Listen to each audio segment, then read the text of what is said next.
کیا بیٹی صرف قرض چکانے کا ذریعہ تھی؟ السلام علیکم دوستو، آج کی کہانی ایک حقیقی واقعہ پر مبنی ہے جس میں جذبات، صبر اور ایمان کی طاقت دکھائی گئی ہے۔ یہ کہانی آپ کے دل کو چھو لے گی اور زندگی کے اہم اسباق بھی سکھائے گی۔ تو آخر تک ہمارے ساتھ رہیں اور دیکھیں کہ کس طرح مشکل حالات میں حوصلہ اور صبر انسان کی تقدیر بدل سکتے ہیں۔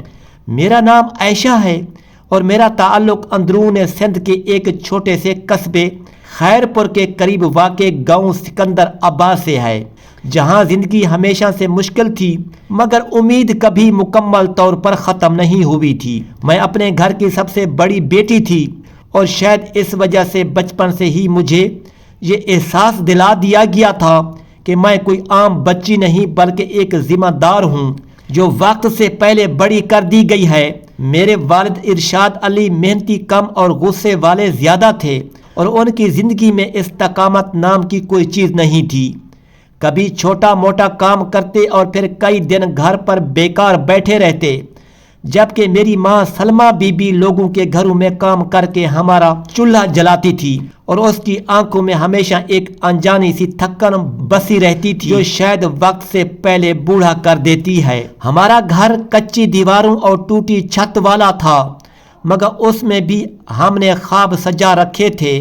میں اکثر رات کو چھت پر لیٹ کر آسمان کو دیکھتی اور سوچتی کہ شاید ایک دن میری زندگی بھی ان ستاروں کی طرح چمک اٹھے گی، مگر حقیقت ہر صبح میرے خوابوں کو جھنجھوڑ کر رکھ دیتی تھی۔ ایک دن میں نے اپنے والد اور والدہ کو آہستہ آواز میں بات کرتے سنا اور اس گفتگو نے میری دنیا کی بنیادیں ہلا دیں، کیونکہ والد نے اعتراف کیا کہ وہ محلے کے ایک بااثر آدمی نوید قریشی سے بھاری رقم ادھار لے چکے ہیں اور اب وہ رقم واپس کرنے کی سخت نہیں رکھتے۔ ماں کی آواز کانپ رہی تھی جب وہ پوچھ رہی تھی کہ آخر اتنی بڑی رقم کہاں خرچ ہوئی، مگر جواب میں صرف خاموشی اور جھنجھلاہٹ تھی۔ چند دن بعد وہی شخص ہمارے دروازے پر آیا اور اس کی نظریں مجھے اس طرح دیکھ رہی تھی جیسے میں کوئی انسان نہیں بلکہ قرض چکانے کا ذریعہ ہوں۔ اس لمحے میرے دل میں ایک انجانا خوف پیدا ہوا جس کی وجہ میں سمجھ نہ سکی، مگر دل گواہی دے رہا تھا کہ کچھ برا ہونے والا ہے۔ وقت نے زیادہ مہلت نہ دی اور ایک شام والد نے مجھے اپنے پاس بٹھا کر بتایا کہ میرا رشتہ طے کر دیا گیا ہے اور یہی ہمارے مسائل کا حل ہے، کیونکہ سامنے والا شخص سارے اخراجات اٹھانے کو تیار ہے۔ میں نے اپنی ماں کی طرف دیکھا مگر اس کی آنکھوں میں بے بسی کے سوا کچھ نہ تھا اور میں سمجھ گئی کہ میرا فیصلہ میرے بغیر ہو چکا ہے۔ نکاح کا دن آیا تو میں سرخ جوڑے میں سجی بیٹھی تھی مگر اندر سے بالکل خالی تھی۔ الفاظ زبان تک آ کر رک جاتے تھے اور دل مسلسل یہ سوال کرتا تھا کہ کیا واقعی بیٹی ہونا اتنا بڑا جرم ہے کہ اسے قرض کے بدلے قربان کر دیا جائے، مگر کسی نے میرے دل کی آواز سننے کی کوشش نہ کی۔ شادی کے بعد جب میں شہر حیدرآباد کے ایک پرانے سے مکان میں پہنچی تو میرے شوہر حمزہ کا رویہ عجیب حد تک سرد تھا۔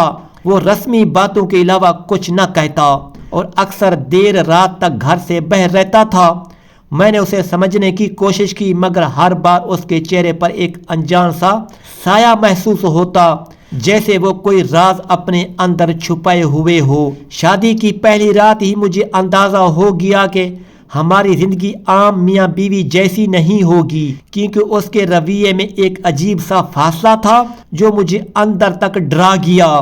میں نے سوچا شاید وقت کے ساتھ سب ٹھیک ہو جائے گا، مگر دن گزرتے گئے اور اس کے برتاؤ میں پر اصراریت بڑھتی گئی۔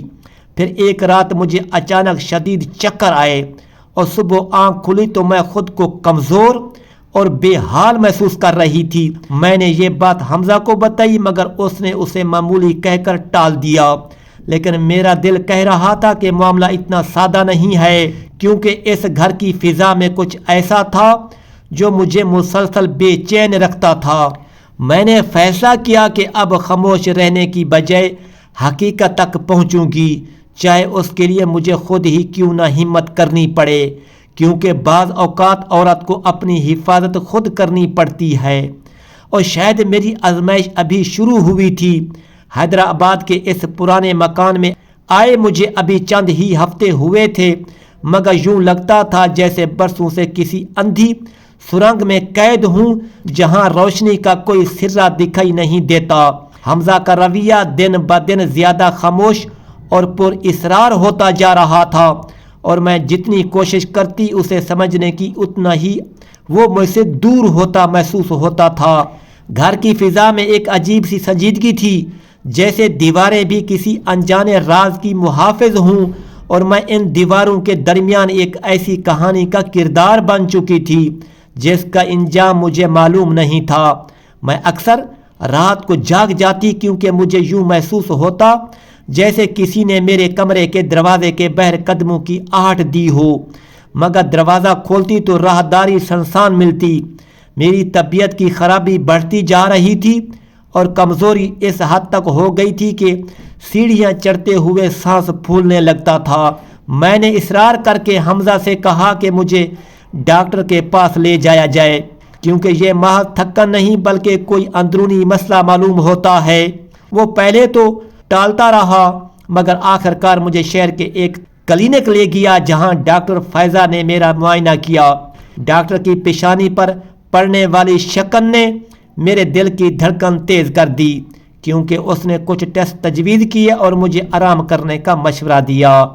واپسی کے راستے میں حمزہ غیر معمولی حد تک خاموش تھا، اور میں کھڑکی سے باہر گزرتی سڑکوں کو دیکھتے ہوئے سوچ رہی تھی کہ آخر وہ کس بات سے گھبرا رہا ہے۔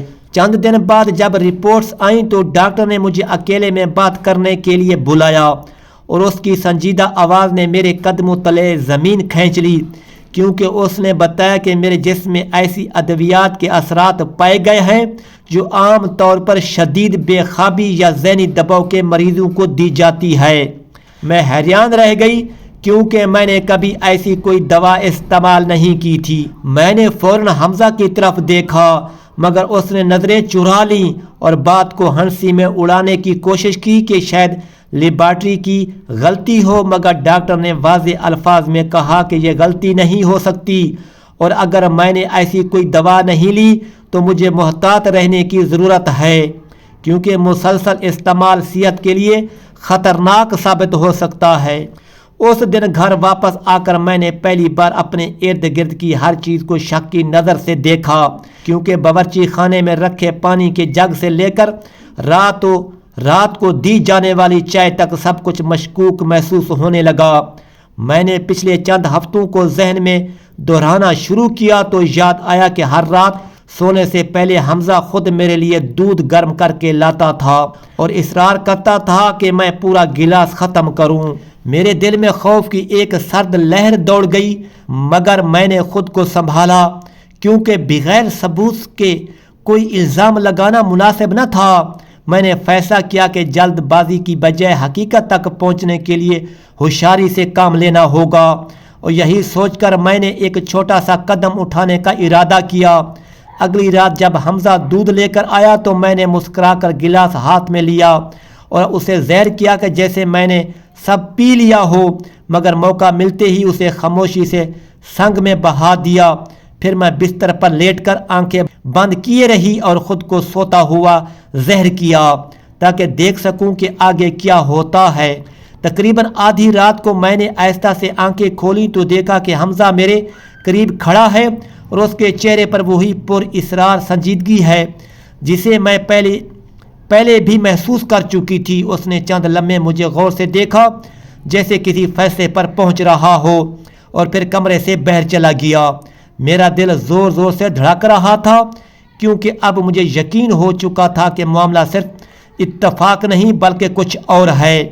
اگلی صبح میں نے چپ چاپ گھر کے اسٹور روم کی تلاشی لینے کا سوچا، کیونکہ اکثر حمزہ وہاں کافی دیر گزارتا تھا۔ پرانی الماریوں اور ڈبوں کے درمیان مجھے ایک چھوٹا سا بیگ ملا جس میں مختلف ادویات کی پٹیاں رکھی تھیں، اور ان پر وہی نام درج تھا جس کا ذکر ڈاکٹر نے کیا تھا۔ میرے ہاتھ کانپنے لگے کیونکہ اب شک یقین میں بدل چکا تھا، مگر سب سے زیادہ چونکانے والی بات ابھی باقی تھی، کیونکہ بیگ کے اندر ایک پرانی فائل بھی موجود تھی